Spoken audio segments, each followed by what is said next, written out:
AEA Arizona being Albert Einstein Academy in Arizona being approved for Arizona. I'm very happy about that. I've helped that school get going, but it is completely separate from me. And I will tell you, there is absolutely no possibility that I move to Arizona. I want to allay any concerns that somehow anything that I do in Arizona would ever affect what I do here. And quite frankly, that I would ever move out of California. I'm going to be the last person in California. I'm going to close the As door. it sinks into the sea. I'm going to close the door for everybody on the way out and wave. I am not leaving as long as my family is here. And I should say that is where my kids would go would be the determining factor. But yeah, I think you almost have to be crazy not to maybe have a resident, shouldn't even say this, but out of state, but for tax liabilities and things like that. But I will never knowingly or wantingly, begrudgingly, I would never move out of California. Unlike most of us who are looking at exit strategies. But look, I mean, the Schwartzes moved to Arizona and then moved back. So I think California's got a lot of wonderful things about to it still. And so anyways, I just want to make that clear. I am not leaving California, not unless they pull me out of here. So I just wanted to I want to say that right off the bat. Right, Judith? Not leaving California. Maybe move to the coast. Maybe move closer to the coast like Judith did, but no, I'm not leaving. Wow. So we're gonna read. Yeah, but I want to be on both coasts. Yeah, you want to be, I know that. But, I want to be bi-coastal, no, that sounds very pretentious. I know, doesn't it? Well, you have family reasons to do that, by the way, too. And you're also from there. I have no desire to spend extra amounts of time on the East Coast. But anyways, that being said, let it be said, and Judith, you just missed it. There's no possibility that I leave or do anything permanently in Arizona. So, and Judith knows that too, because we've actually talked about it. Let me tell you something. Live in Arizona. It's not happening. So listen, we're reading today the dark chapter of the exile of the Northern Kingdom. Last week we read about the rise of the Assyrian Empire, who are going to be the perpetrators of this. We're at about 730 of the BCE times, so 700 years ago. We to make it real clear, we know that the people who are mentioned in these stories existed. We have texts that recount these people, both in the Bible stories, and also in the Assyrian side of this story. These are part of the Nineveh tablets that were discovered by British archaeologists about 150 years ago. They took them without permission, I guess. They were archaeologists. They didn't need permission back in those days when you were a colonial power. They took them, and they're on display today at the British Museum. And I encourage everyone to go to see these, because these archaeological pieces, like we showed the Mesha stele a few months ago, the Moabite stone, we call it, that's at the Louvre. These are contemporary accounts of our people, of our ancestors, that were recorded by the other side. What's interesting about the documents that we have at the British Museum, these pieces, is they're bas reliefs, so they're huge. They're not just a stone or a tablet. These are actually relief walls that were on the palaces, the Assyrian palaces, and also told the story of the victories that the Assyrians had over our people, both Israel, the Northern Kingdom, and the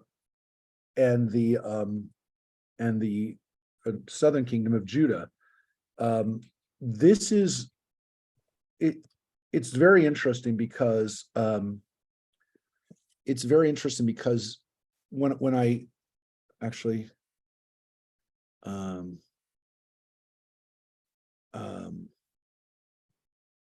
I'll show you how big they are. And I'll get it when we get to it. I'll show you the picture. But let's put it this way. There's accompanying pictures of our people. And it's not stuff you necessarily would want to see. The depictions of our people being slaughtered and being tortured.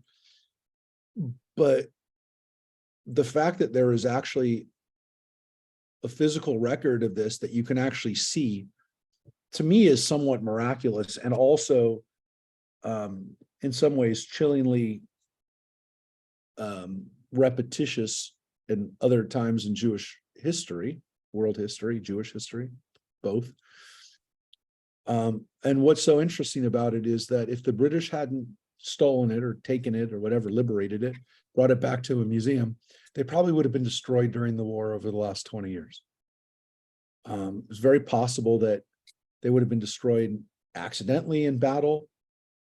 They could have been destroyed when ISIS took over great swaths of Iraq, and this was in Iraq, but also Syria. They destroyed historical and archaeological landmarks because they're from the dark history of pre-Muhammad. If they hadn't been in the British Museum, they would have been destroyed. And so a curious kind of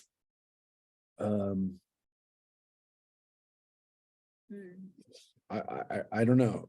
You can only describe it as how history is crazy. These things you can go see on a trip to London. And I'll, obviously I go to London a lot. But every time I go into the city and have enough time to go to the British Museum, and British Museum has, people who've been there know, there's no museum that has more than to see from everything, every element of history. You can see stuff from the Beatles all the way to this stuff, everything. And I'm interested in all aspects of British history, Viking British history, Roman British history, but I always make sure I go to Lachish to see these pictures of our ancestors that were captured 2,700 years ago. And I don't know, there's something about it to show the timelessness of our people. Obviously, there's documents, the Mesha stele is probably 100 years older. It's a little bit older, but to see our people, to see our history recounted in a way that you can actually, you can't touch it. Actually, you might be able to touch it, but you actually can visibly see pictures of our people from 2,700 years ago. There's something about that that's just so powerful. So again, it's not the kind of pictures we'd like to see, and I'll show them in a little bit when we get to it, but I definitely recommend, if you go to London, and especially go to the British Museum, go to see the relief walls, and pay tribute and remember the part that we're about to read right now. So we're in chapter 17 of Kings, and we'll probably read a couple chapters today and get to that part, or very close to it today. But we'll definitely be reading about the destruction of the northern kingdoms, which we now call the lost tribes, the 10 lost tribes. This is how they become lost. So the last thing we read about was King Ahaz, who is the king of Judah, and he is not a good king. He's a very, very bad king. We read that he even sacrifices his own son in a burnt offering. It's pretty bad. And remember, the southern authors and editors of this are especially critical of the north, but they will also dump on their own people, the south, the Judeans, the kingdom of Judah, and they'll do it today numerous times. So that's the last thing we read about. King Ahaz dies, and he is succeeded by Hezekiah. The king that replaces him, his son, turns out, as we looked last week, is a good king. We'll get to him, but first we go back to the north, and that's where we are now. So Rosemary, if you would start us off with the northern kings. And I will not show it yet, but I will show the king list in a second. Don't worry. In the 12th year of King Ahaz of Judah, Hoshea, son of Elah, became king over Israel in Samaria. for 9 years. He did what was displeasing to the Lord, though not as much as the kings of Israel who preceded him. So that's an unusual thing. They're always going to dump on the northern kings because King Jeroboam revolted against the north. He encouraged people to only pray in the north at the calves or at the shrines of Bethel and Dan in the southern part of the kingdom and the northern part of the kingdom. And they definitely didn't like the fact he took power away from Judah. He split the kingdom. He split David and Solomon's empire. But here there's this kind of like, he was bad, but he wasn't as bad as these other guys. He wasn't as bad as the predecessors. Now it's interesting because he's one of the last kings. I mean, he's literally like the end of the north, but yet he's not in the minds of the authors and the editors of this, he's not as bad as the people who came before him, which again is almost a compliment from these people. But here we get to the, if you will, no good deed goes unpunished. King Shalmaneser marched against him, and Hoshea became his vassal and paid him tribute. But the king of Assyria caught Hoshea in an act of treachery.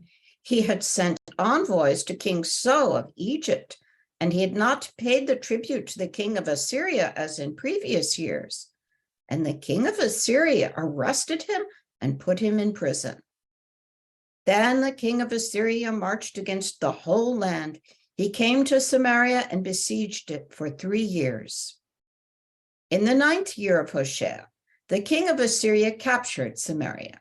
He deported the Israelites to Assyria and settled them in Halah, at the river Habor, at the river Gazan, and in the towns of Media. So this is it. It's not, there's a little bit more, but this is a description of the northern kingdom. Now, this is critical for Jewish history for several reasons. The first is that it's the end of the northern kingdom. So the northern kingdom had existed for 200 years.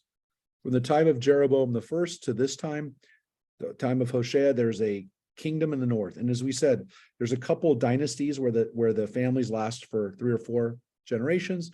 There's Omrid dynasty, there's the Yehu dynasty.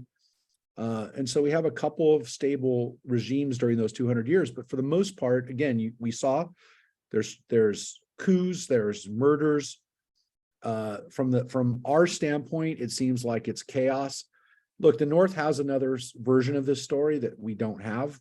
We know that because the writers refer to those books, the Annals of the Kings. But from the southern side, these people are doomed from the beginning. Again, remember, this is written after the fact of the exile, and so of the northern exile for sure, and probably also at least the beginning of the southern exile. This is framed in such a way that this is the punishment for the people of the north rebelling against God. Okay, that all makes sense, other than what you just read, is that this is, as much as there's, for the writers, a religious component to this, a theological component to this, there's a political aspect to this, which is that Hoshea decides he doesn't want to pay the Assyrians tribute anymore.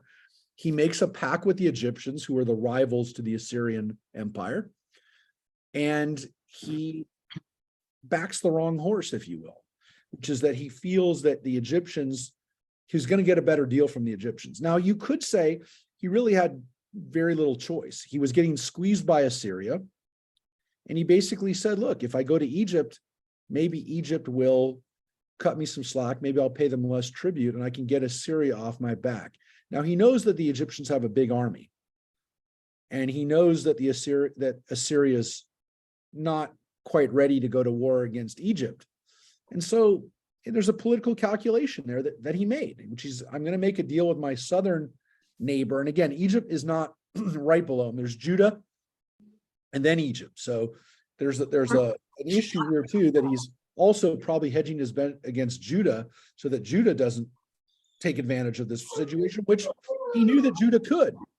He knew that Judah, because Judah and Israel at this time were still backing each other against Assyria, and they're backing the opponent. They're backing the Assyrians. Judah turned to the Assyrians. So there's politics going on here, international politics, that is having an effect on this besides the religious component. And whatever you want to say, for people who cared about this and lived through it, I'm sure I'm not saying they weren't concerned about the religious aspect of this, but these were day-to-day like survival politics. This wasn't just a matter of who does God want us to back, but this is a big issue, and it will be it will be an issue for the next 200 years of Jewish history, because throughout the 700s and the 600s up to the 500s, the issue of how to deal with the Assyrian and then the Babylonian empires, the northern empires, northeast, but let's say northern, those empires that are to the northeast of Israel, is constantly at play when the people in the land of Israel, both the kingdom of Israel and the kingdom of Judah, are trying to figure out, do we leverage Egypt, and do we have Egyptian support for our independence or our ability to deal with this people in the north? Let's go to Egypt to get support. So everybody has to understand about this. There's two rival centers of power. There's Egypt, and then there's the people in Iraq, Syria, and Iran, in the area we call Mesopotamia, between the rivers. Those areas are powerhouses, and Israel's caught in the middle. And this is what they're going to deal with for the next couple hundred years, until those kingdoms in the north and east are victorious and basically subjugate Egypt. But they don't really know what to do. And interestingly, this battle between these two power centers in Egypt and in Syria/Iraq become an issue for Jewish history, not just for the next 200 years, the Babylonian and Egyptian stories, but they become critical throughout the stories and the history of the Maccabees and all the way to the time of Jesus and the destruction of the temple. The power centers in those places in Egypt and in the East become important all the way, for sure, all the way through the Maccabees. And then ironically, even play out in the story of Rome with the kingdom that Mark Antony and Cleopatra try to establish in Egypt. And Egypt being in close proximity to Israel is always an issue. And so Israel being a small country, a small entity in between major power centers, is an issue that Israel deals with pretty much for, I would say, about 700 years. It's the biggest issue for our ancestors' history, for the land of Israel. As the crossroads between these empires, it is critical. Is it possible that it's this power struggle that encourages the inclusion of God's instructions to stay out of Egypt when the Judith, Torah is written, when the books are written? yes, we will see it play out today. And then there's the question of whether to some extent that's a fulfillment of our never go back to Egypt mentality. And if the priests who wrote it, the editor, if you will, put that in there to make a political statement later on. Yeah, I would say the Egyptians slavery, at least by both the North and the South, was an accepted part of history, that there was some element to that. Was it embellished, and does it become a preeminent part of it because of this Egyptian dynamic? Yeah, it's possible. It's very possible that Egypt becomes the polemic against Egypt factors into how bad Egypt is, and the slavery that we went through was, the theory goes, is that the slavery of Israel and the kind of the prevalent archaeological and historical approach is that even if there was an Egyptian slavery, which again I believe there was, that it wasn't every Israelite, that not like maybe the tribe of the Levites, or maybe some group of of Israelites were in captivity in Egypt, but that every Israelite was in Egypt is not borne out by the archaeology, and there might even be some clues in the Bible itself that that didn't happen. Now, look, it goes against kind of the 5 books of Moses, and it goes against, you know, the emphasis of the story being the Exodus, and since we just did it on Wednesday night, spent a lot of time in Exodus, that the liberation and leaving Egypt. But in reality, that's the first third of the book of Exodus. The journeys in the wilderness are the majority of the 5 books, right? All the way through Leviticus, Numbers, and Deuteronomy are all in the wilderness. But the reality that there was a Jewish history that existed always in the land of Israel, and that the history was kind of like certain parts of it, I'm not going to say were invented, but were amplified, is a very good possibility. And we'll see it today, and we'll see it in the coming weeks. And you know, keep in mind that, yeah, I mean, people have an ideology, they have a propaganda, they have a message that they want to get across, and sometimes they focus on those parts. We do it today. You know, it's not like we're changing history, but we definitely focus on certain things that aren't necessarily the whole history. And, you know, it's the way, to use the example, you know, it's the way that, when I was a kid, and I remember it kind of even changing when I was a kid, you know, the narrative of the Civil War was that the Civil War was fought for people to not be slaves anymore. And then, you know, as in the last few generations, we've become a little bit more honest about it, that the power struggle for states' rights was a lot more nuanced and a lot more important than just one factor of you know, the horrific issue of slavery, that there was a lot more to it. And so, you know, there's a way of telling even our own American history, which is not nearly as old, that requires, you know, a certain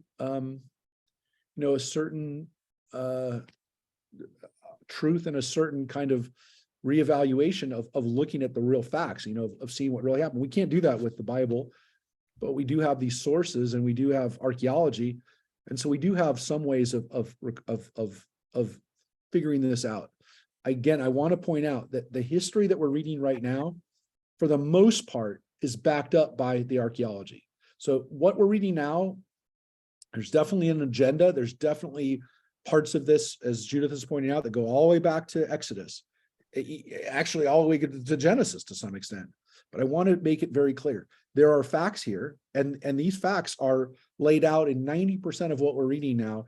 These are verifiable facts. So by this time and around this period, I'm not going to say there's people who always say that the Bible is kind of like, we can't trust it for anything, but they're a minority. And especially when it comes to this part, there's very, very little reason to deny this, and the archaeology bears it out. So sorry, I mean, you know, for people who we call biblical minimalists, right now, there's not a lot you can argue with. So let's take a look at what happens so it says right here, King Shalmaneser marched against Hoshea. He punishes him for this act of treachery, and then it says that he took people from Israel and he settled them in these areas, in Halah, by the river Habor, and in Gozan, in the towns of Media. These are all places in modern day Iraq and Iran. The question of how many people he took is a big question.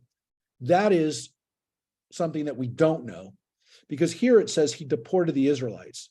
So it seems as though he took everybody, which is what the rabbis and the commentators will say. This is a big issue because we don't know how many people he took. We don't know, on the counter, what we're about to read, how many people he replaced them with. And it's a big issue, my friends. But there's an answer, and I will tell you, it's not all. There's actually another way for us to prove this today, which we didn't have even 50 years ago. That's not archaeology. It's not looking at other historical sources, but it is scientific. So let's take a look at what happens. This happened because the Israelites sinned against the Lord their God, who had freed them from the land of Egypt, from the hand of Pharaoh, king of Egypt. They worshipped other gods and followed the customs of the nations which the Lord had dispossessed before the Israelites, and the customs which the kings of Israel had practiced. Well, now, this is exactly what Judith just said. This line that God freed them from the land of Egypt, from the hand of the king of Pharaoh, right? This is referring back to the Exodus, right? And so the writers of this, the editors, have no issue reminding us, as Judith pointed out, that remember Egypt? They just reintroduced it. Now, again, they could have just said, hey, we're reminding you of your history, that God is the one who took you out, and then told you not to worship these other gods, and then you did it. But the fact that it's also, oh my gosh, the land of Egypt. No, it's not a coincidence. But yes, we are doing bad stuff by worshiping those gods. And here's what happens. The Israelites committed against the Lord their God acts which were not right. They built for themselves shrines in all their settlements, from watchtowers to fortified cities. They set up pillars and sacred posts for themselves on every lofty hill and under every leafy tree. And they offered sacrifices there at all the shrines, like the nations whom the Lord had driven into exile before them. They committed wicked acts to vex the Lord, and they worshipped fetishes concerning which the Lord had said to them, you must not do this thing. Yeah, so they did what the Canaanites did. They worshiped the same way the Canaanites did. Now, this stuff is bad because it talks about pillars and sacred posts and those kinds of things. But we read last week that a king of Judah sacrificed his own son, which is like the worst part. Like, even like for us today, you know, we've been raised with a sense of tolerance and respect for other faiths. So it's difficult when our ancestors rail against pillars and posts and praying underneath a tree, which again, probably part of fertility cults, part of cults of sacred sites that have powers that people have. I mean, look, we would say that's the person's worship. That's the way they choose to worship. But the human sacrifice part, that's where our tolerance and our acceptance of other people's ways tends to go out the window. But we read before last week that it was Judah that was doing it too. The kings of Judah were doing it. Don't worry. Our writers, they didn't forget. The Lord warned Israel and Judah by every prophet and every seer, saying, turn back from your wicked ways and observe my commandments and my laws, according to all the teaching that I commanded your fathers and that I transmitted to you through my servants, the prophets. But they did not obey. They stiffened their necks like their fathers, who did not have faith in the Lord their God. They spurned his laws and the covenant that he had made with their fathers and the warnings he had given them. They went after delusion and were deluded. They imitated the nations that were about them, which the Lord had forbidden them to emulate. Yeah, so you can see it's the way they're worshiping. They spur the covenant, the brit. They spur the laws, the hukav, the laws, the Torah. I mean, here it literally says right here, my mitzvot, my hukotai, my laws, and my Torah. So they translate it as teaching with a capital T, because maybe it's the Torah. But they also don't call it the Torah, they call it the teaching. If you look at traditional texts, sometimes they'll say the Torah.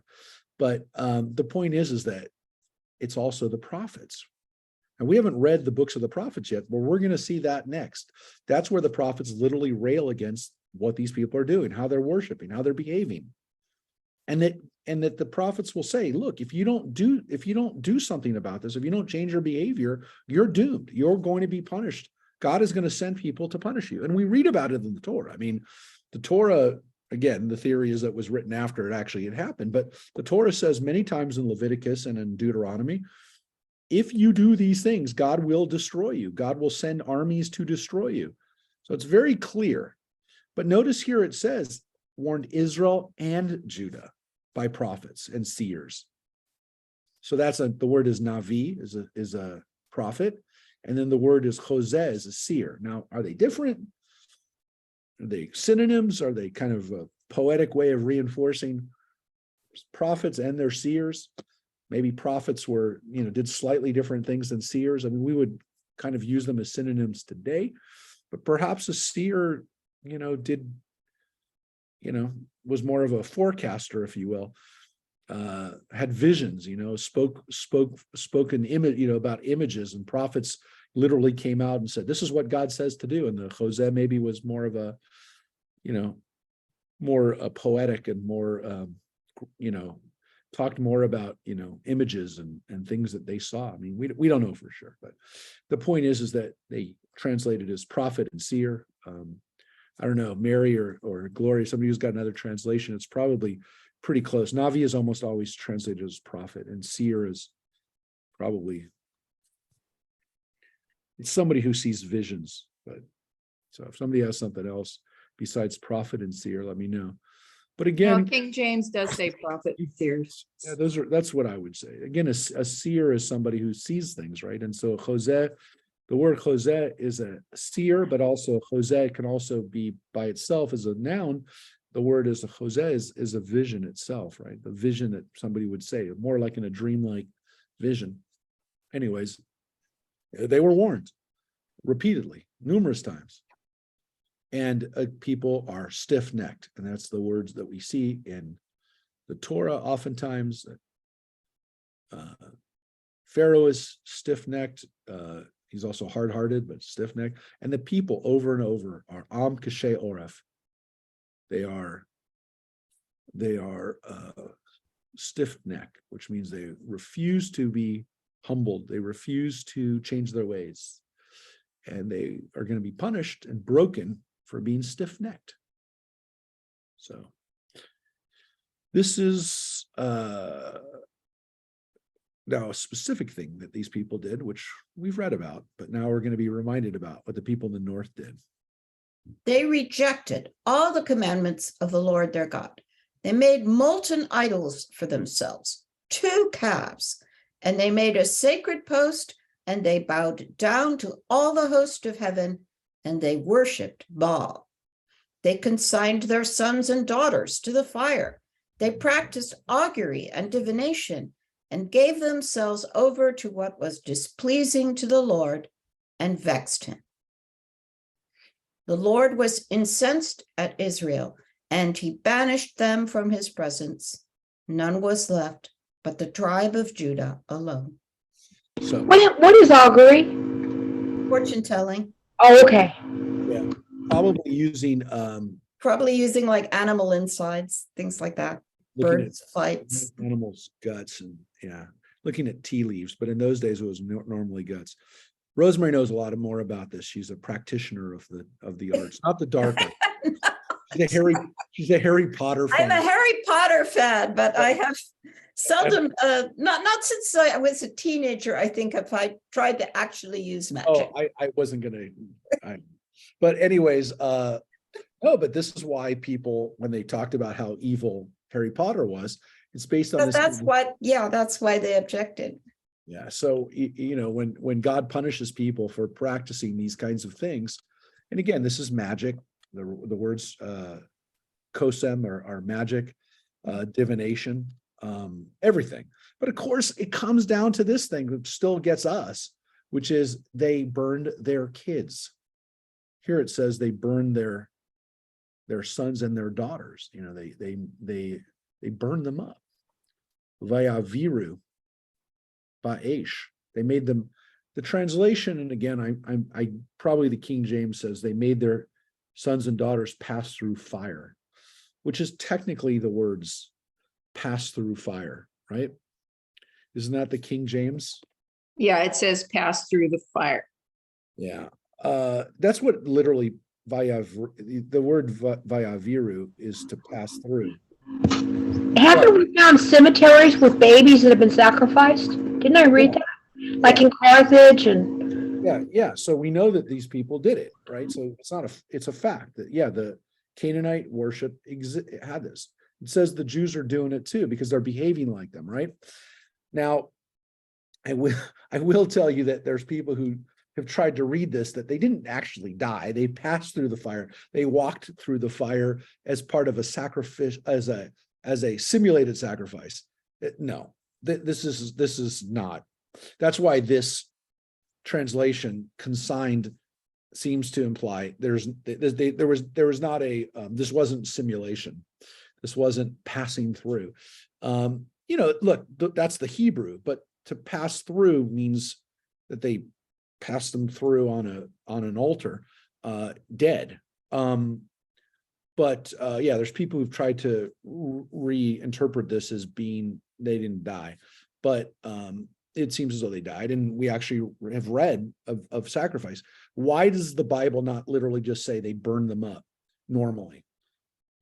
It's very possible that the writers of the Bible were so offended and so sickened by this that they used euphemisms. The Bible does use euphemisms for sex and for violence. It's just a fact. I mean, it's an indisputable fact.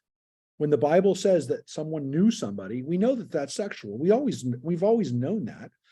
But the Bible didn't use graphic words. It's a fact. It's not like, well, they just, they did it for poetry or they did it, they used another. No, the writers of the Bible consciously did not use words that would be graphic. They just didn't. For at least sex and most forms of violence to a person, they use euphemism. I mean, they do. So this is one where, it's pretty horrific. We also read, of course, that they had the golden calves, which we know from the story that we read about Jeroboam. This was a big problem. It also says they worship Baal, which we know. Over and over again, we read about Baal worship. Baal was the local Canaanite god who had a lot of similarities based on the Baal text we found, the Canaanite text we found in Lebanon. A lot of the words that were used to describe Baal, we see in our own Bible. But Baal is a very different god in some ways, and obviously he's a man, and he's in a form, and he's often depicted riding the clouds with thunderbolts, very much like Zeus. But it also says they worshipped the host of heaven, which most people do take for the words are Chol Tzeva HaShamayim, the host, the heavenly host, is probably, again, the worship of gods that are represented in the stars. And so this is a form of astronomy and astrological. In those days, astrology and astronomy was one and the same, that these people looked at the stars for signs of the gods and worshiped them when they were in certain positions. We believe that might have been one of the oldest and most pervasive and common forms of worship in the ancient world. If we reconstruct and kind of align, places like Stonehenge or the pyramids or places in Mesoamerica, from what we know, that there was intricate, designs that mirrored the heavens and the stars for worship practices. So it seems as though that they were doing this, but it's not that they were saying, oh, look at that beautiful constellation. They didn't say, hey, look, let's figure out where our calendar begins based on the alignment of these stars. It says they bowed down to them. It says that. But they bowed down. Vayishtachavu. So they didn't just practice this as a form of calculation. They worshipped. They worshipped the stars. So this is why some people, again, are very critical of astrology. So over the years, people look, there were people that weren't happy with Nancy Reagan consulting astrology, not just because they thought it was silly, they also thought it was anti-Christian to do that. there's always been a kind of, again, a form of approach to astrology and magic, which goes against God. It goes against the Bible. Here's a little bit of that. All right. And so we read that God was mad at us. And by the way, it says that it was mad at everybody, but he only left the tribe of Judah. Judah's left alone. Now, if you do the math, you'd say, well, there's 10 lost tribes and only Judah's left. Where's the other tribe? That's 10 plus 1. Now, we know that the tribe of Shimon gets completely subsumed by Judah. So it's either Judah and Shimon together, or more importantly, and I think more accurately is the way I look at it, is it's actually Judah and Levi, the Levites. And so if all the rest of the tribes, that means Issachar and Dan and Naphtali, and go through all the tribes, Ephraim and Manasseh, most importantly, if all those other tribes are gone,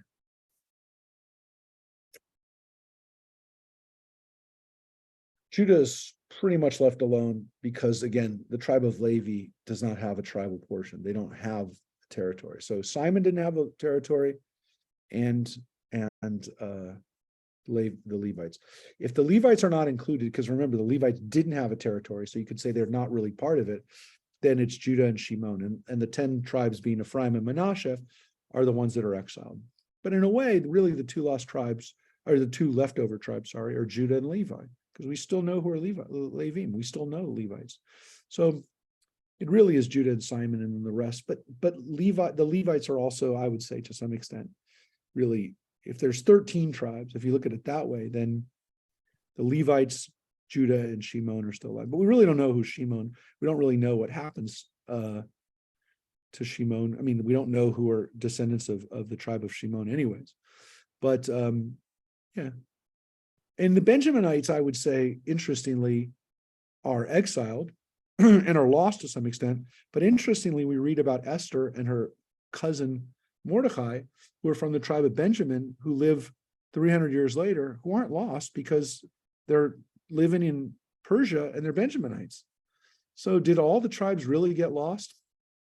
It's difficult to know. Were there people who claimed that they were descendants of these other tribes? Yes. So the idea that they're gone is always going to be there, but can they be found? Are there people who are descendants of these tribes? People have talked about that for thousands of years. And the lost tribes, we're looking for them. And there are people who say they're the lost tribes, whether it's Mormons, who Latter-day Saints, who claim that some of them became Native Americans, or people in Britain who said that the British were descendants of the Britons, and some of the Saxons were descendants of the lost tribes, Japanese. All of these different groups have been put forward as lost tribes. And of course, the theory that some of these tribes went into areas like maybe a little closer to Israel, Afghanistan or India, is a possibility as well, because there's people who've claimed ancestry back to these tribes for centuries. So we don't know for sure. There's people who say that there's a genetic connection maybe to the Pashtuns in Afghanistan, who are the people who are the Taliban and the people who control Afghanistan, that there's a historical and genetic connection. It hasn't been proven, and it hasn't been established historically or scientifically that there's a connection, but there's people who've said that. There's a tribe in India that call themselves the sons of B'nai Manasseh, who've recently been repatriated and brought to Israel. There's no historical or genetic connection that's been established, but they've converted, many of them, and some of them in the last 10, 15 years have made Aliyah from India, from the Mizoram area of India. Yeah, there's people that have been searching for the lost tribes. And for the Jews, to some extent, the Messiah will reunite these tribes. This becomes part of the messianic hope, is that the lost tribes will be reunited with with our people, that they're there somewhere, that we haven't found them yet, but they're there. And when we find them, it's actually a sign that for us, this is the end of days. But of course, it's a good thing in a way. It means that there's not a war, that there's a reconnection and a reassembly of our people. And for people who, again, even evangelical Christians who support Israel and who support the reunification of Jews coming back to Israel, there is this feeling that, again, when God brings home the exiles, that this is going to be a sign that, we're living in the last days. Whether that leads to a Armageddon or a disastrous confrontation is definitely part of that form of Christianity as well sometimes. But for Jews, it was, let's just get everybody back home. So there's wonderful midrashim, there's wonderful legends about people who search for these people. There's a wonderful midrash that there's a river, the Sambat Yon River, which can't be crossed by humans, because it is a river that's like, it's a river of rock, literally, like it's not water, it's rocks that go by the Sambat Yon River, and you can't cross it. And the lost tribes are on the other side of the Sambat Yon River. And the thing about the Sambat Yon River is that it stops on Shabbos. It's a miracle, right? It's a miracle river, and it stops on Shabbos. And then if we only could cross the river on Shabbos, then we can't go on Shabbos, so we can't get over to them. So they're cut off from us. But when the Messiah comes, that river will stop, and they'll be able to cross over, and they'll be able to be reunited with us. So this interesting idea that, like, we're being prevented from being reunited, but that we could be reunited, and the hope is that we'll be reunited is kind of this mythological element to Judaism, which is they're out there. Those people are out there. We just have to find them. And that becomes an interesting theme in Jewish history. The question of who got replaced with the question of which people got replaced back, we're going to get to that. And that's a critical issue, which we're going to talk about today. That's probably where we'll get to, but let's keep going. So the Lord spurned all the offspring of Israel and afflicted them and delivered them into the hands of plunderers. And finally, he cast them out from his presence. For Israel broke away from the house of David, and they made Jeroboam, son of Nebat, king. Jeroboam caused Israel to stray from the Lord and to commit great sin.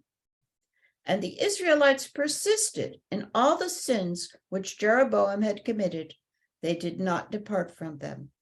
Yeah, and what's interesting is the Bible said, we read about it in Kings, Jeroboam did what he did because Rehoboam was a bad king.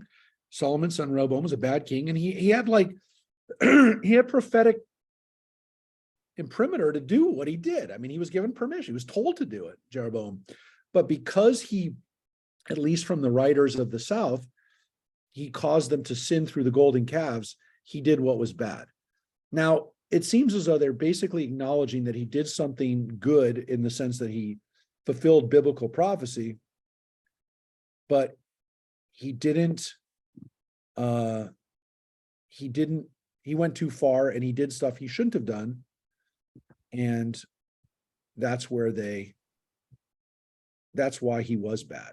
So on one hand, they are on his case for not doing what's right for the most part. Look, we're almost done with the North. We'll read a little bit more. So again, the sins that he did were having people not pray in Jerusalem. In the end, the Lord removed Israel from his presence, as he had warned them, through all his servants, the prophets.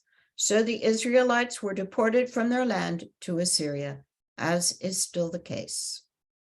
The king of Assyria brought people from Babylon, Kutah, Avah, Hamath, and Sepharvaim, and he settled them in the towns of Samaria in place of the Israelites. They took possession of Samaria and dwelt in its towns. Now, this is a critical part of the story. So, again, he warned us, he warned the north. He deported them.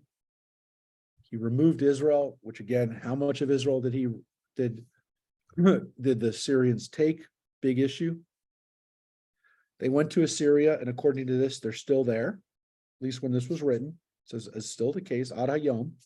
So at least when this was written or edited, that could be said. Again, if it was edited in the first 100, 150 years, then it means that they're still there. Now it says that that King Shalmaneser replaced the Israelites with these other people. They came from Babylon. Well, you know where that is, right? Babylon is the heartland of Iraq, right? You know what's right on top of Babylon, right? People know geographically? Anybody? That's Baghdad. Baghdad is on top of Babylon. That's where it is. It's in the heart of Mesopotamia. These other parts, Kutah, Avah, Hamath, Sepharvaim, are also parts of Mesopotamia. These are parts of Iraq. So according to this, the king of Assyria took the people of the north out and replaced them with other people. And again, the idea of doing these population exchanges is that you create situations where people are not familiar with the area. You put Assyrians there and they're going to be loyal to Assyria. You put Israelites in your country and they're out of their element and they're not going to be able to revolt against you. But there's a real question of how many people he took. We don't know. Or we didn't know. I guess to some extent we'll never know. But we do now have a way of figuring this out.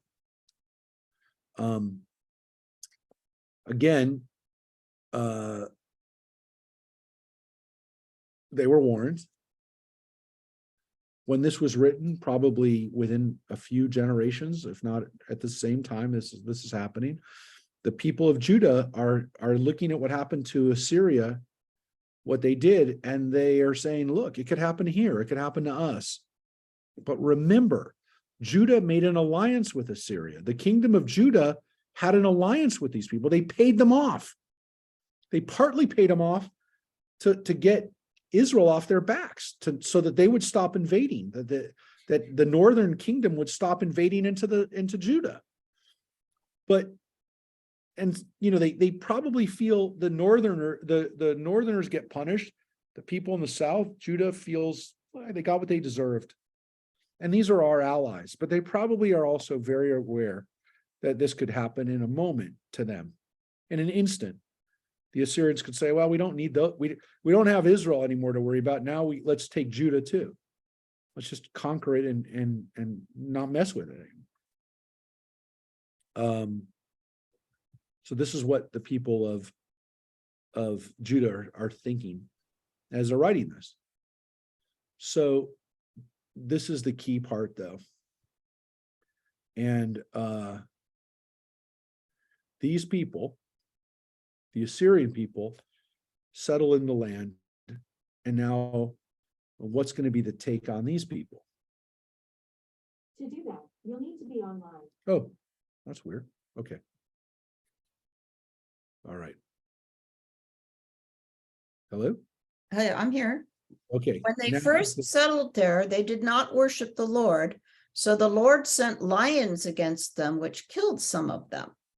They said to the king of Assyria, the nations which you deported and resettled in the towns of Samaria do not know the rules of the God of the land. Therefore, he has let lions loose against them, which are killing them. for they do not know the rules of the God of the land. So this is very interesting, which is that for these people that they settled there, these Assyrians that they settled in the north, they are worshiping Assyrian gods that are Mesopotamian gods, Merodach, Nergal, all these gods, by the way, that are all names of demons nowadays. But anyways, doesn't matter.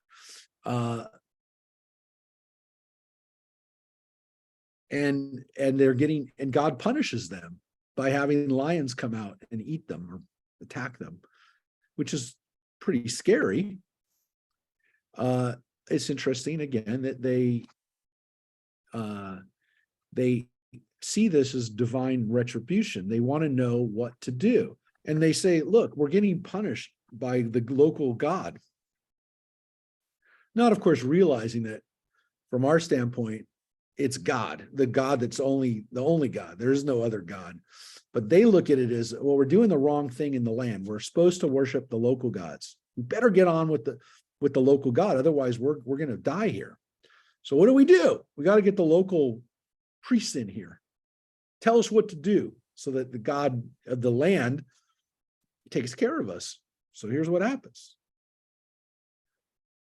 The king of Assyria gave an order. Send there one of the priests whom you have deported. Let him go and dwell there, and let him teach them the practices of the God of the land.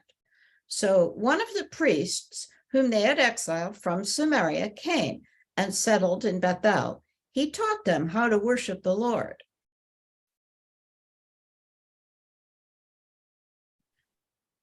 However, each nation continued to make its own gods and to set them up in the cult places which had been made by the people of Samaria. Each nation set them up in the towns in which it lived. So they brought in a priest, a Jewish priest, a Levite who had been exiled. They brought him back to teach them.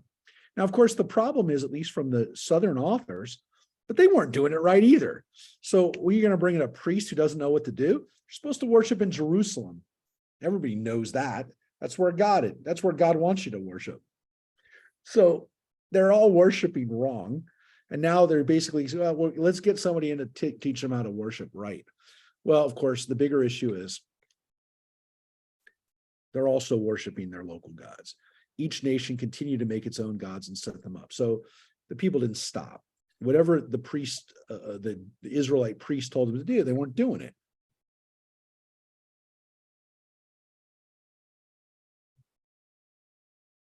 The Babylonians made Sukkot Benot, and the men of Cuth made Nergal, and the men of Hamath made Ashima, and the Avites made Nibhaz and Tartak, and the Sepharvites burned their children as offerings to Adram-melech and Anamelech, the gods of Sepharvaim. Yeah, so they still worship their local gods in the land of Israel. They worship those gods, Nergal and the rest of the, the rest of these gods. And according to this, that they burn them. And here it says right here, they burn them. It's a different word than pass through. The word seraphim, which is where we get the word seraph from, right, as an angel of fire. The word seraph means to burn. So is there a play on words with seraphim and sepharim or sepharvaim? Here it's written sepharim, but we know it's sepharvaim. Is there a play on that, which is why they use the word seraph instead of vayevru ba'esh, passing through the fire? So maybe the use of the word burning here is a play on the word sepharvaim, burn.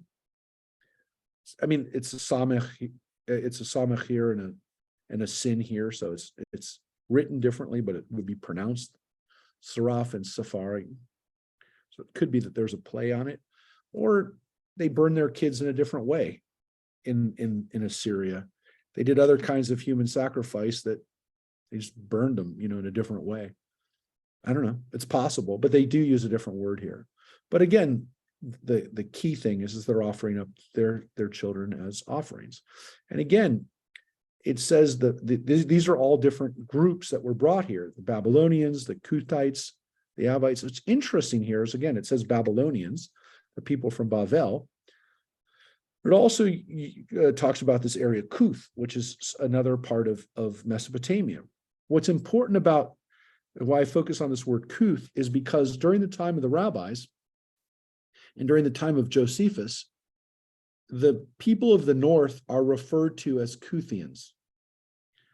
Now, what's interesting about that is that that's not what the Christians refer to them as. The Christians refer to them as Samaritans.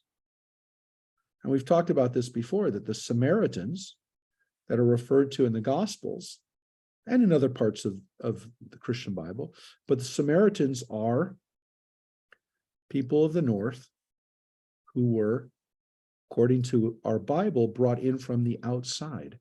Again, we called them, the Jews called them Kutim, Kuthians.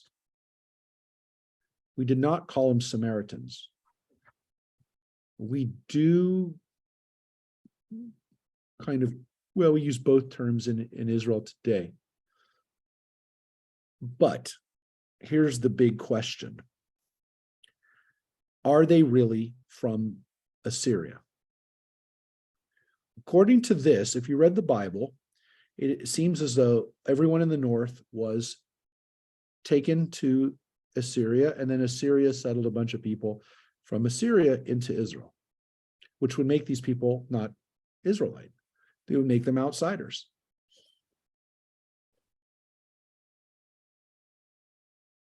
The Samaritans don't believe, the Kuthians, the Samaritans, don't believe that that's what happened. They don't tell that story. The Samaritans don't have the book of Kings. Their history ends with the book of Joshua. They have the first 6 books of the Bible. And their Bible is very similar. Their first 6 books are very similar to our books. They're not exactly similar. There's some major differences. There's about 1,900 differences between the Hebrew Bible and the Samaritan Bible, which is a lot, but it's not. It's clearly they're the same. They were written off the same text.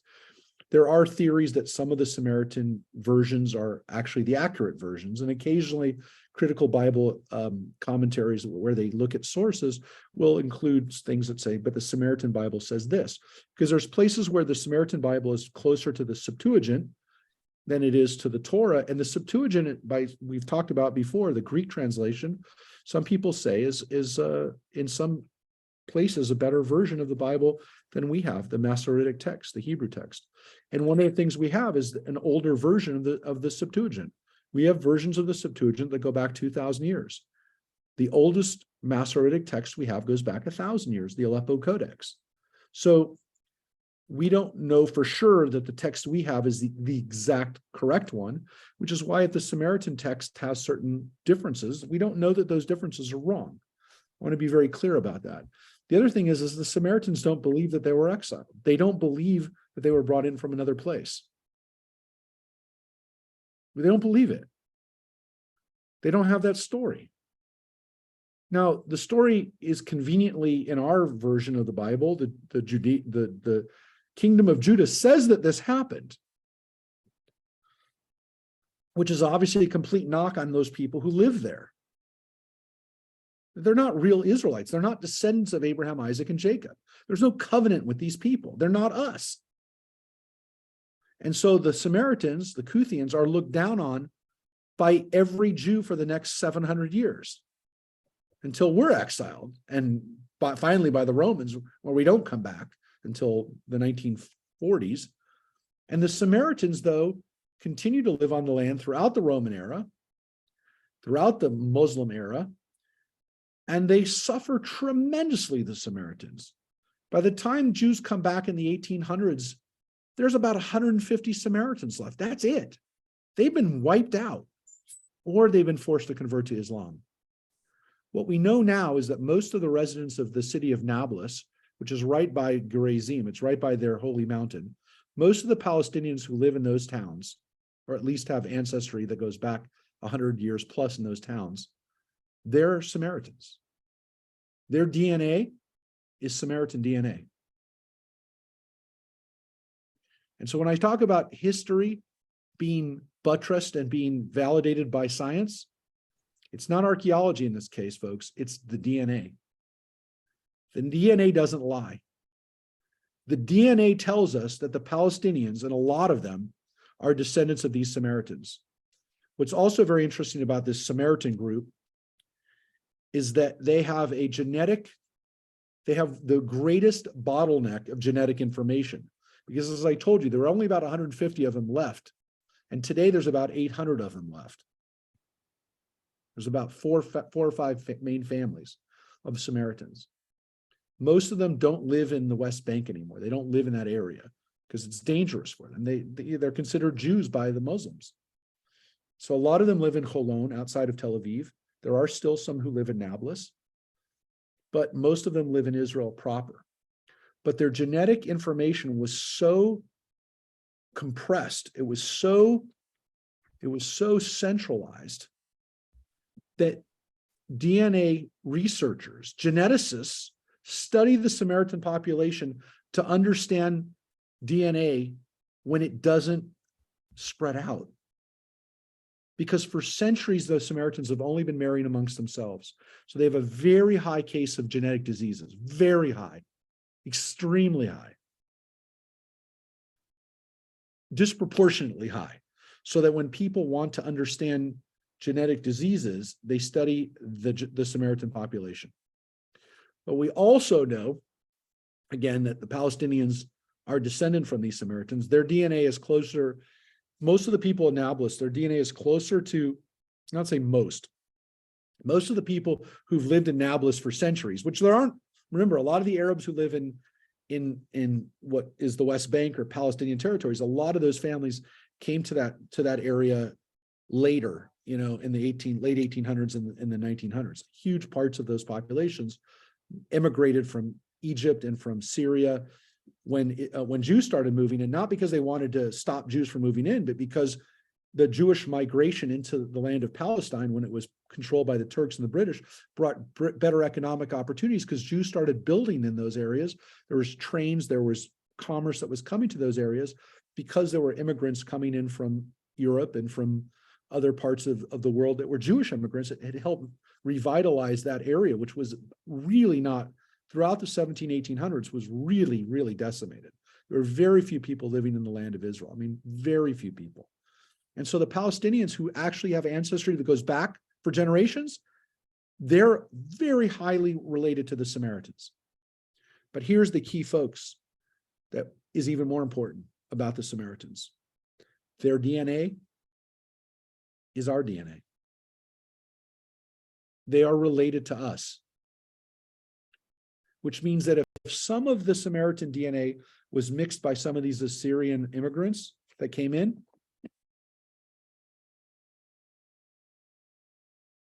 think about it. They were also have that Kohanic gene, that gene that we can trace Jewish ancestry to, and we know that they're our ancestors going back to Abraham, Isaac, and Jacob. So that's been proven.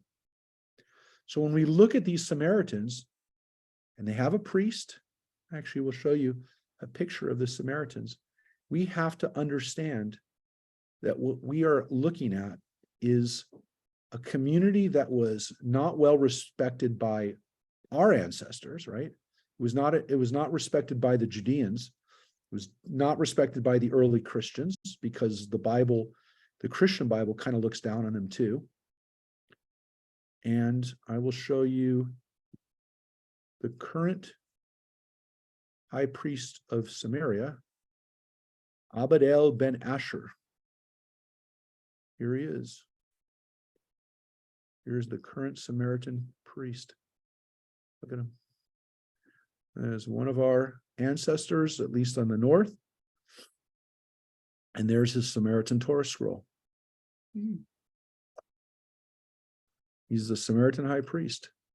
He's the grandson of the previous, not the previous, his uncle was the last priest, but his grandfather was priest.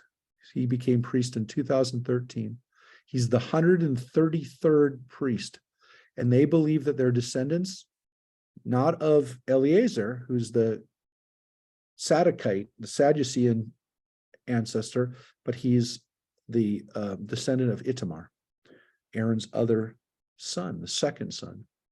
So think about that. These people have traced their ancestry back for thousands and thousands of years. As John just texted me, yes, this story is an interesting one. The Samaritans, for those who are interested in DNA, just read about the Samaritans. I mean, I encourage you to dig deeper, delve deeper into this. I mean, I'm interested in DNA, but as a lot of people know, my stepmother, Kathy, is a geneticist. And so I find the science to be very interesting. And to me, it's like one of the frontier sciences that we're just starting to scratch the surface of. And then at some point, we're going to look back at ourselves now and go, how did we not know what we should have known? But where it's going to unlock so much. I'm interested in it from the historical standpoint. I'm interested in, in these kinds of finding the lost tribes and those kinds of things. But it's also, of course, vitally important to understand who we are medically and what kind of medicines we should take. Believe me, it's something that we're doing right now to try to find out, what kind of, to do a genetic profile to know, what medicines you should be taking. I mean, we don't talk about this. I mean, we prescribe medicines to people based on their illnesses, but we don't look at what maybe would be harmful for them because we have the science, we have the information, we just need to process it. Nobody does it. We don't look at if there's a better, mental health medication or heart medication or all these different things. So we're not doing it, folks, and we need to. I mean, I believe we're going to look back at this period and go, I can't believe that we prescribed this kind of medicine to somebody who fit this genetic profile. So that's my feeling. But I will say that, as John just shared, one of the interesting kind of like footnotes to this story about the Samaritans is that they are, well, the story that John shared, I should put it up here because it's kind of a funny, well, it's not funny, but they are bringing in women from not just outside of their group, though they have allowed Israeli women to marry Samaritans to encourage that. They do have a waiting period. You have a 6-month waiting period to see if you can make it into the Samaritan community, but they have too many men, and they're encouraging women from the outside to join, to marry into the family. So they are encouraging that. But as John shares, they're also, I think this part is part of this article. I didn't look, but they're actually going further afield. They're going to, let me see if it talks about it. They're going to the former Soviet Union. Yeah, here it is. There's been a growing trend of inviting women, largely from countries in Eastern Europe, to join the community and in Israel and the West. Oh, this, of course, says the occupied West Bank. Many former Soviet Union nations have the inverse problem of the Samaritans. Women outnumber men in countries like Russia and Ukraine, where young males have a startlingly high mortality rate caused by alcohol abuse. I'm not making this up. I'm reading the article. This is from abc.net.au. Anyways, so yes, they're bringing in women from very far afield to join the community. What's very interesting, though, about the Samaritans is as ancient and as historically kind of interesting as a community. They do something very interesting, which is that a husband and wife cannot get married in the Samaritan community until they meet and get approved by the geneticist at Tel HaShomer Hospital. So in order for them to actually approve a wedding in their community, they have to get it blessed by a geneticist, not by a rabbi, by the priest. They have a priest, you saw him, but by a geneticist. So that shows you how important, and I think we're going to look back on ourselves and say, gosh, how did we miss this stuff? And of course, we do tests now. A lot of people will do the Tay-Sachs test before they get married or before they have children. It's encouraged for 2 Ashkenazi Jews to do that. We did it. Tracy and I did that when we got married. I mean, we're definitely Ashkenazi, 2 purebred Ashkenazi. It's not good from the genetic standpoint if you if you look at the chances for some of those genetic diseases are very high. So you got to check. So we don't enforce people to. You could make the argument that the intermarriage rate is so high that people don't even talk about it anymore, but it is very important. But there's been some interesting articles. I think somebody sent around an article recently. I think Mike and Mary, you sent around the story about, I think, about the genetic bottleneck that happened. We know now that the genetic bottleneck that we've been dealing with over the last few centuries, it's happened at other times in Jewish history where we've had too few people marrying within the community and not enough people coming from the outside, and it creates interesting genetic situations where we find that everybody has a common ancestor all of a sudden because there's not that many of us. So there's been times in European history where there was a genetic bottleneck, and you get cousins marrying cousins, and there's not a lot of diversity, which can result in genetic diseases. So the interesting piece of the Samaritans, to me, to some extent, is both this fact that the Samaritans are a genetic repository of for scientists that are trying to understand the human genome. They are the test case of how to study a group, a homogenized group. They are the case study. But on the other hand, there's a lesson in there, which is, there's diversity is also, when it comes to our genetics, is not necessarily always a bad thing. And anyways, there's an interesting story there amongst the Samaritans. But most importantly, folks, they're not that much different than us. And that is not something that this just said. This just said that they were brought in from other places. Some of them might have been, but at least partly, these Samaritans are as Israelite as you and I. The Kohanic gene, the connections that we have are very, very close. And of course, Rabbi, yeah.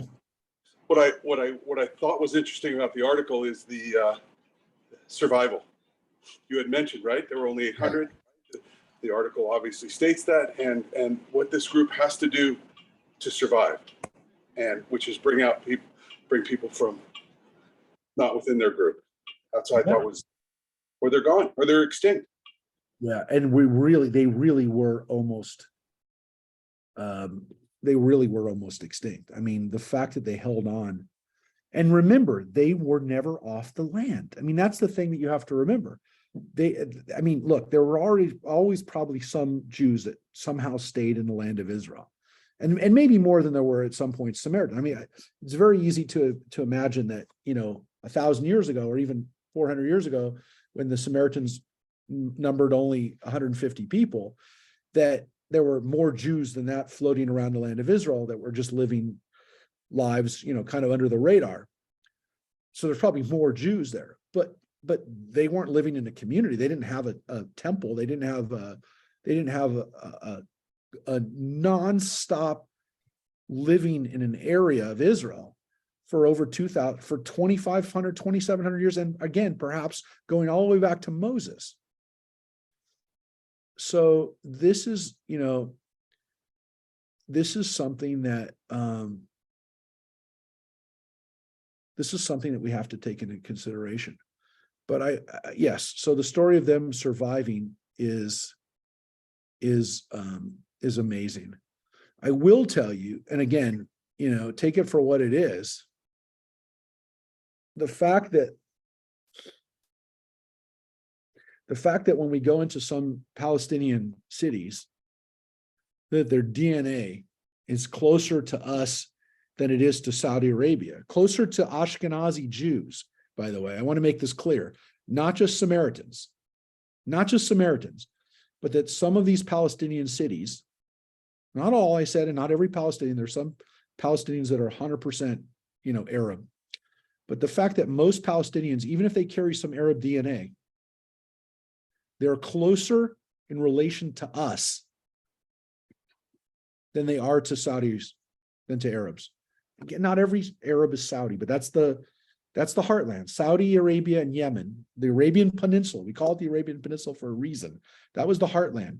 But that these Palestinians are walking around with the DNA of our DNA is something that I come to terms with it. I don't think they've come to terms with it. I don't think they've come to terms with the fact that they are, at least genetically, closer related to us, or we're closer related to them, however you want to look at it.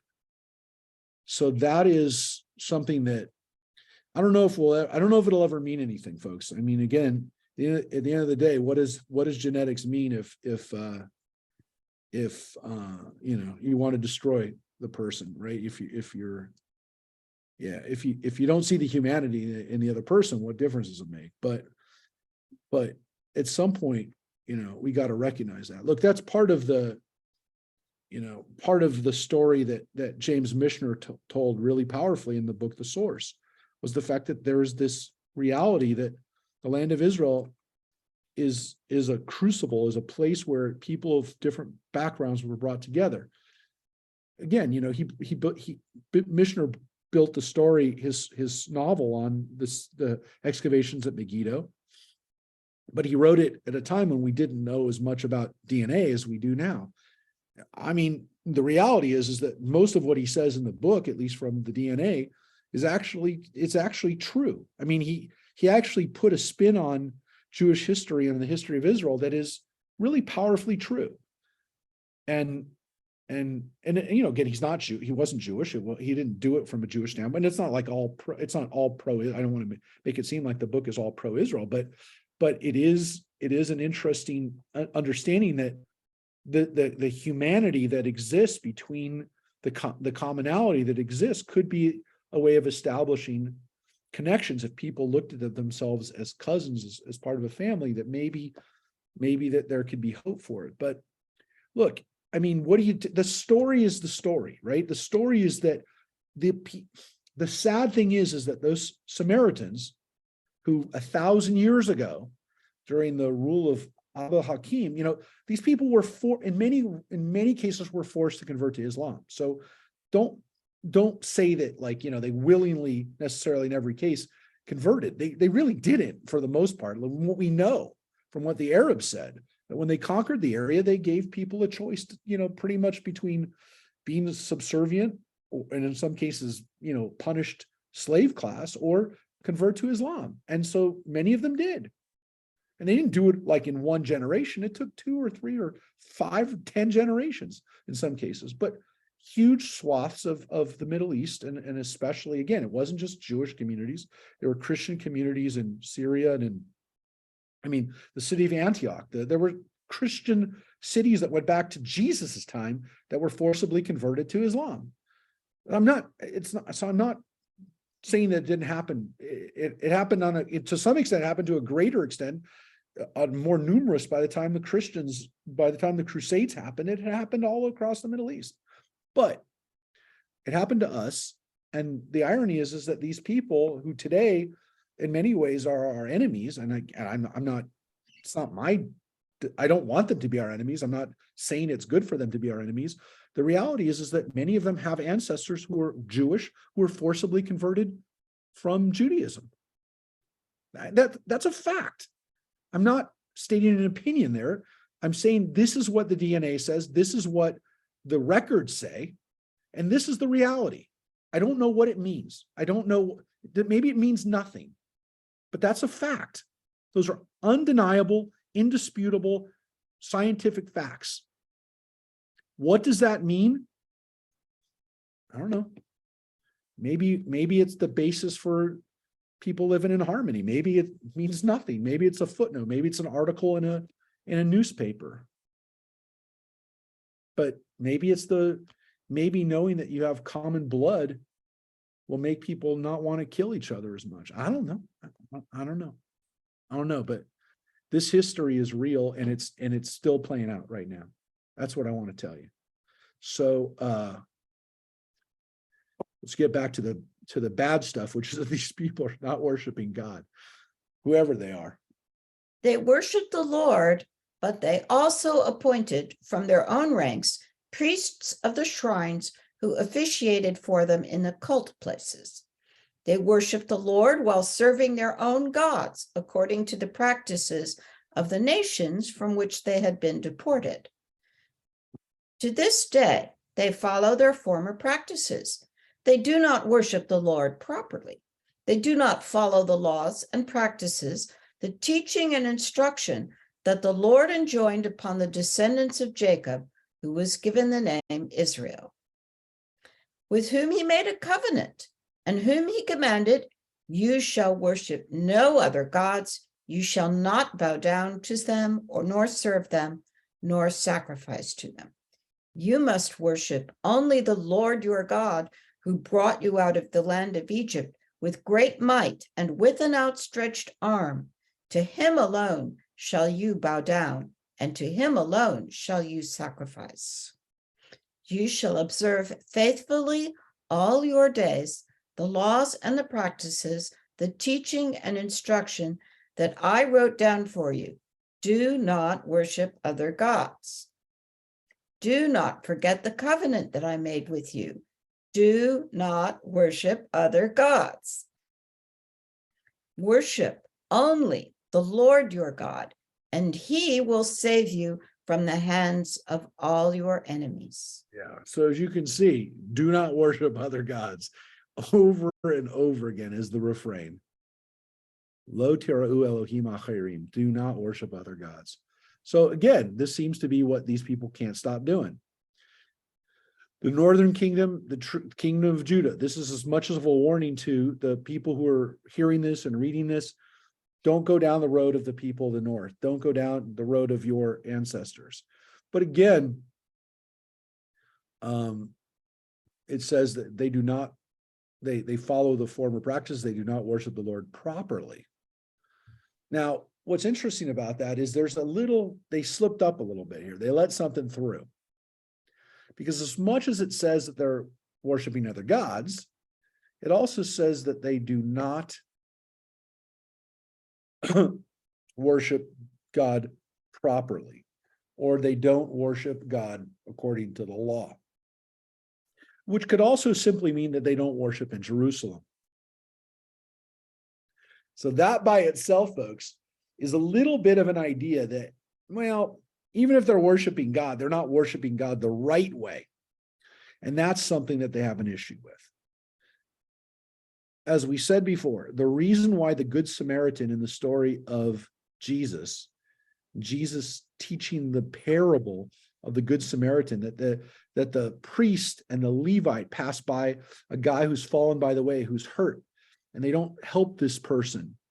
The priest and the Levite, who should know better, they don't help a guy, but the Samaritan does. Again, the lesson of the parable only works for Jesus's people, for the Jews of Galilee. And this is 700 years after this, folks. The Samaritans are still making their way into our Bible, the Christian Bible, the Midrash, the Talmud.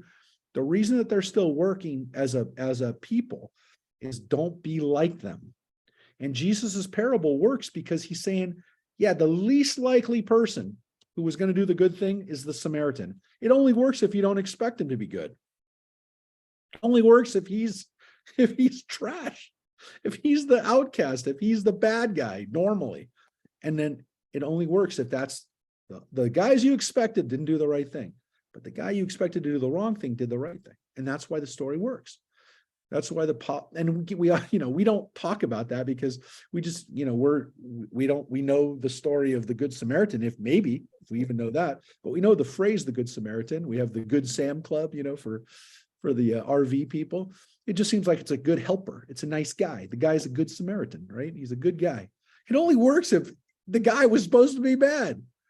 And so that's why it's kind of an interesting story, is because we only understand like the punchline to the story, and we don't really understand the point of the story, and we also don't understand the archetypes, the stereotypes, if you will, that were used in the story, because we don't understand who the Samaritans were and how we looked at them.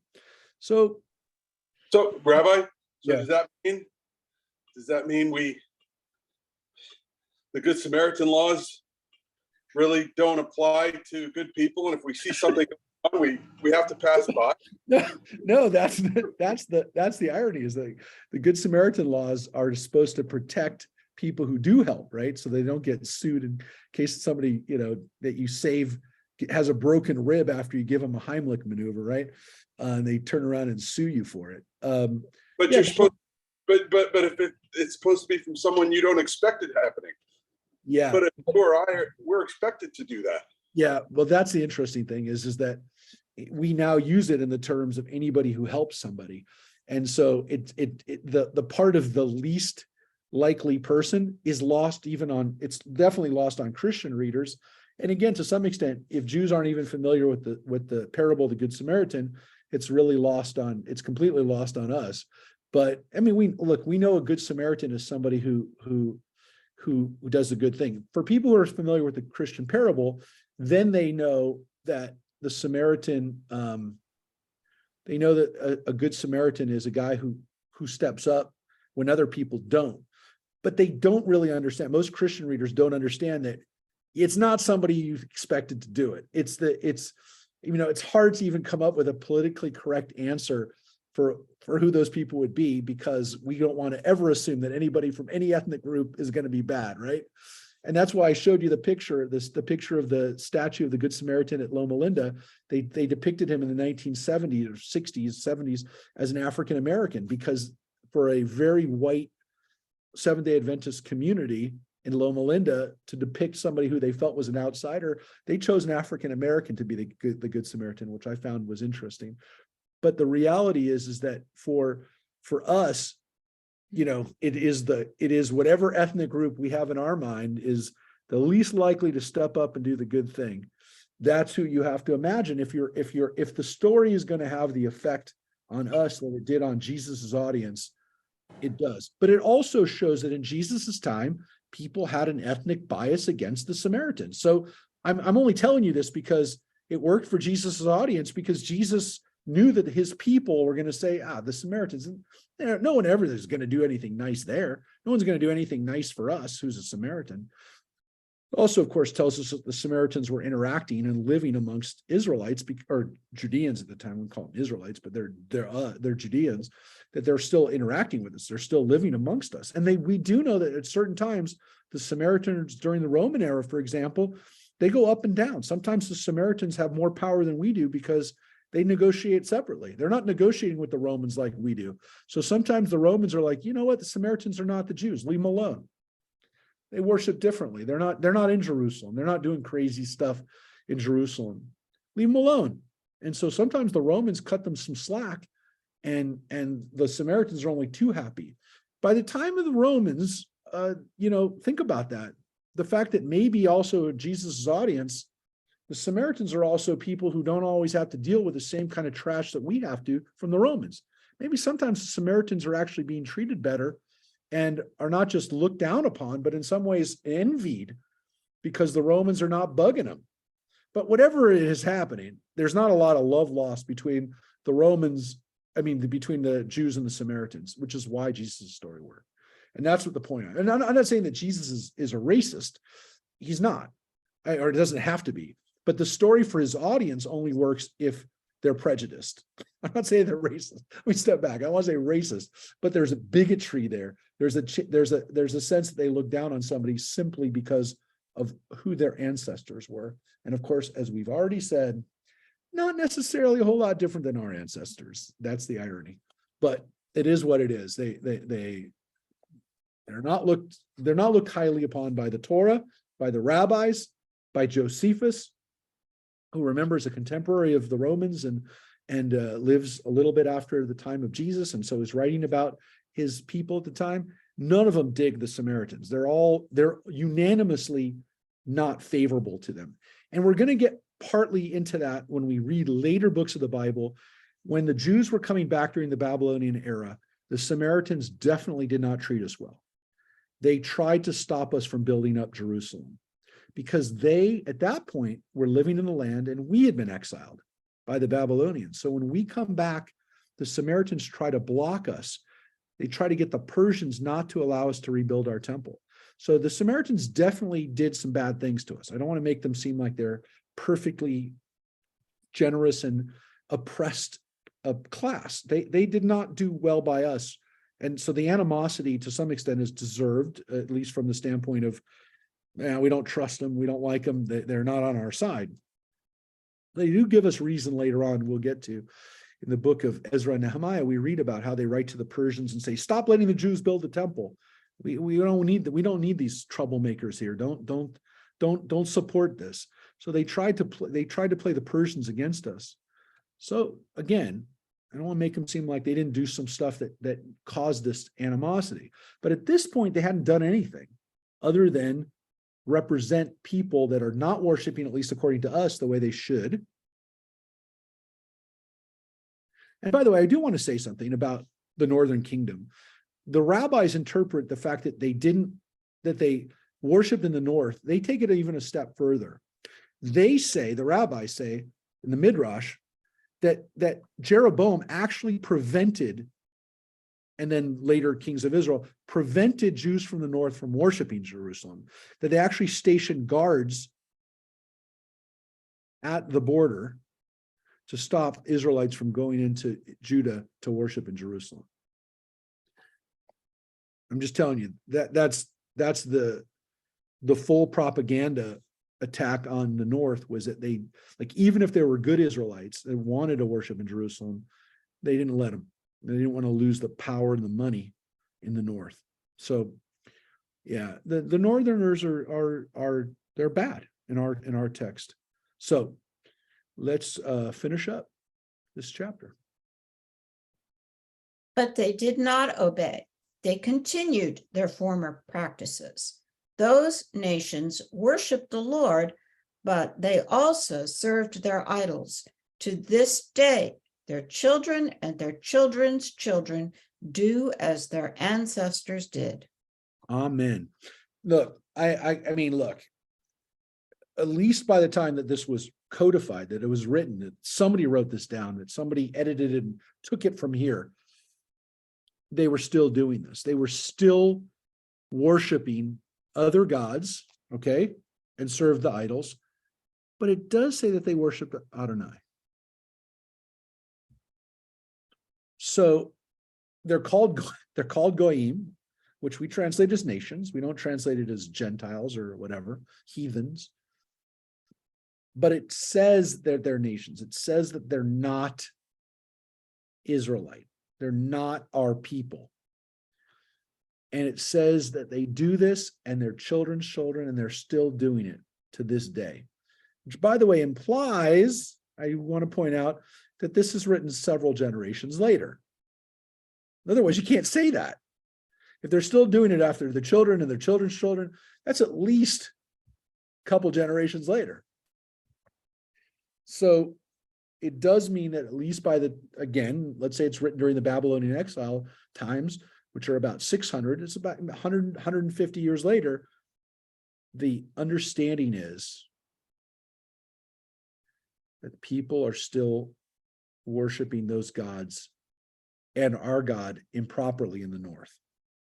But this idea that they're goyim, I don't know. I'm sure there were some. Don't get me wrong.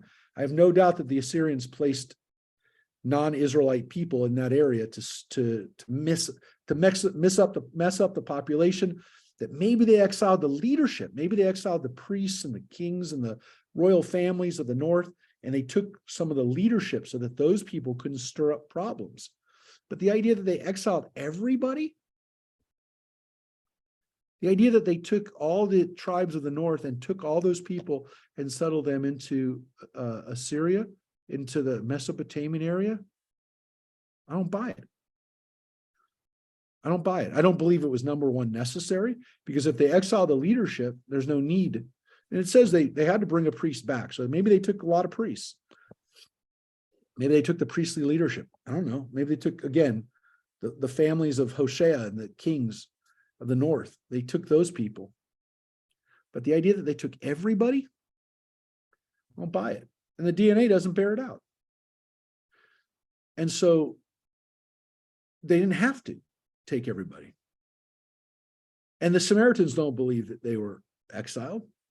They believe that they're there literally since Abraham, Isaac, and Jacob, and then coming back from Egypt. And then the Samaritans believe that Joshua and the tribes of Ephraim and Manasseh, that those are their ancestors. I mean, the Samaritans believe it, and there's no reason not to believe it. When the historical record goes back, the Romans wrote about them, the Jews wrote about them, I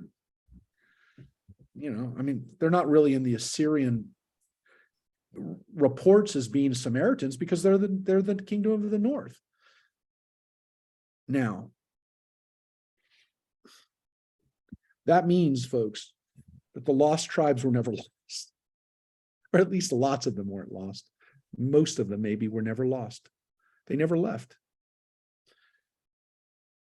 Maybe the lesson here, folks, is that until those people that really could trace their ancestry back to Israel, back to Abraham, Isaac, and Jacob, maybe when the people who live there are reunited and somehow can live together, that maybe that's the age of the Messiah. Maybe that really is the Messianic era. And again, it sounds simplistic, and that's not.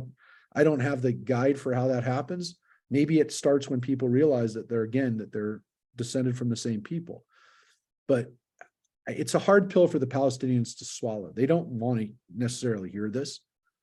And what does it mean? I mean, I don't know. But the DNA is there. I mean, you can't argue it. They want to. I'm going to show you what we're going to read about next week, which is where we're going to read to the Assyrians going to war against the south. Because guess what? The Assyrians are not going to settle with just exiling and dealing with the north, with Israel. They're going to, within 15, 20 years. Message to Irene says, "This Well, deal with Israel they're going to do. Do you want to change it or send it? that is not, Wrong. Please try again." that is Siri talking to me right now. Anyways, I this, don't see right now anyways in your contacts. hold it a You can second. messages. That's my iPad talking to me right now. That's my iPad. But this is the wall, folks. This is the siege of Lachish from 701, from 20 years roughly after we just ended. This is the siege of Lachish with Sennacherib, the next king after Shalmaneser.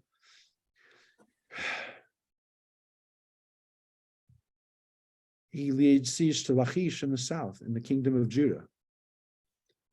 This is in the British Museum.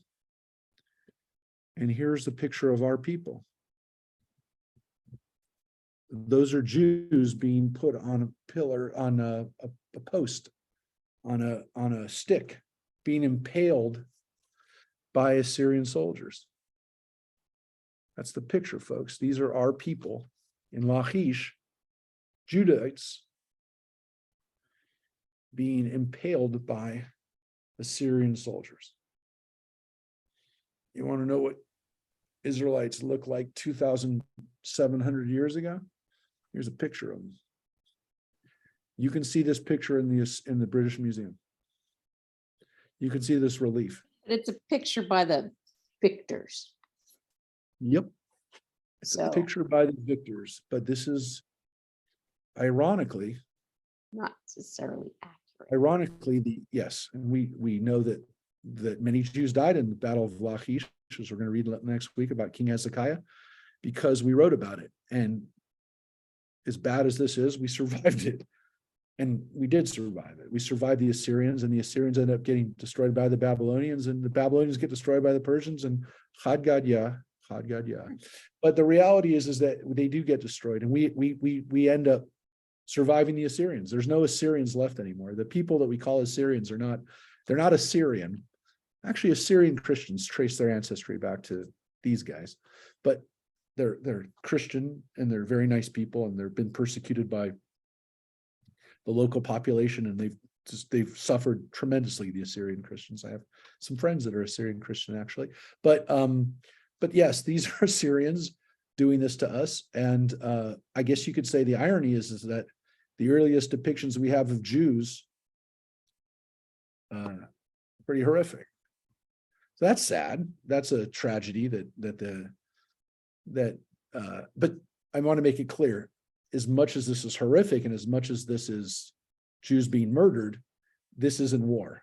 These are not Jews that are being murdered in the Holocaust as citizens and as people who have their rights stripped away by their host country, and as many of them were victims of war, obviously, too. I'm not going to say it wasn't a war, but these are people who are fighting for their homeland, who are being murdered and publicly humiliated in death by the victors. As Judith said, this is a picture, this is the victor's side of the story. But the siege of Lachish is recounted in the Bible too. We'll see it next week. So yeah, the goal is to survive, obviously, is to be able to tell the story and not just be the victim of the story. But yeah, but it's sad that we have to revisit this so many times in Jewish history where we're persecuted, and in this case murdered. But our goal is obviously to make sure it never happens again, and that at least we have control over our destiny. Not that I want to die this way, but I'd much rather die protecting my homeland than being murdered in a country that I thought was my homeland. I don't know. It's a sad thing to think about, but that's what we're going to deal with next week in the history of our people, and hopefully it'll never happen again. So on a happier note, we wish everybody early happy Hanukkah. Come back tomorrow night to read Leviticus. We're starting the book of Vayikra, Leviticus, tomorrow night at 7, and then we'll see you, God willing, on Friday night at 7 with Rick and Addie. I do want to let people know, hold it a second, before we get off too, that for those of you that still have not bought your tickets for Fiddler on the Roof, I'm with that. I'm going to tell you, I know, listen, Kenny's going to be here. We're going to do the sing-along. We're going to have some prizes there. But I want to just show you, because some of you don't believe me. You didn't believe me. I've been warning you. I've been begging you. Don't say I didn't warn you. You people, I'm a prophet.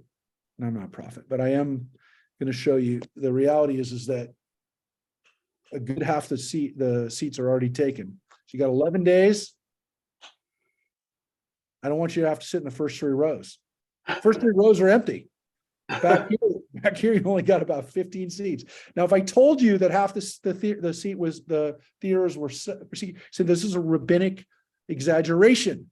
This is a rabbi telling a tale, but it is not a tale. The red are taken. So get on that. And again, we have a lot of good stuff for Hanukkah coming. The vodka latke party. My wife wants to make sure everybody knows that you got to be there on next Wednesday night for Hanukkah at our house, and then of course the mall on Sunday. Take care, everybody. Stay warm, stay light, stay positive. Got to end on a positive note. Take care, everybody. Thanks. Thanks, Rabbi. Everybody, thank you. Thank you. Goodbye. Thanks, Rose. Thanks, Rob.